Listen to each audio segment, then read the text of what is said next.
पोळा सण निमित्त बैलांसाठी गोंडे आणण्यासाठी दुचाकीवर गेलेल्या एका 16 वर्षीय अल्पवयीन मुलाचा भरधाव ट्रकने दिलेल्या धडकेत जागीच मृत्यू झाल्याची घटना सोमवार दिनांक 2 सप्टेंबर रोजी सकाळी 10 वाजताच्या सुमारास घडली। 3 बहिणींचा एकुलता एक भाऊ गेल्याने नातेवाईकांनी एकच आक्रोश केल्याचे पाहायला मिळाले। या घटनेबाबत MIDC पोलीस ठाण्यात अकस्मात मृत्यूची नोंद करण्यात आली।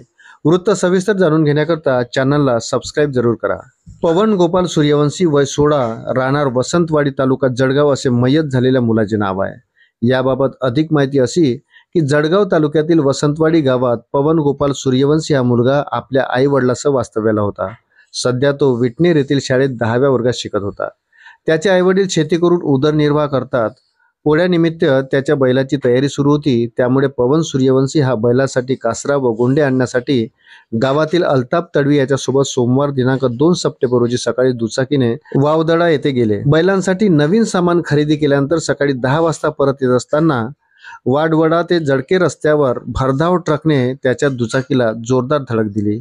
या अपघातात पवन सूर्यवंशी याला गंभीर दुखापत झाल्याने त्याचा जागेवरच मृत्यू झाला, तर अल्ताफ हा थोडक्यात बचावला। हा अपघात घडल्यानंतर ट्रक चालक वाहन घेऊन पसार झाला होता। या घटनेची माहिती मिळाल्यानंतर नातेवाईकासह मित्र परिवार यांनी घटनास्थळी धाव घेतली होती। मृतदेह शासकीय वैद्यकीय महाविद्यालयात रवाना करण्यात आला। 3 बहिणींचा एकुलता एक भाऊ गेल्याने आई वडिलांनी प्रचंड आक्रोश केला होता। याबाबत MIDC पोलीस ठाण्यात अकस्मात मृत्यूची नोंद करण्यात आली।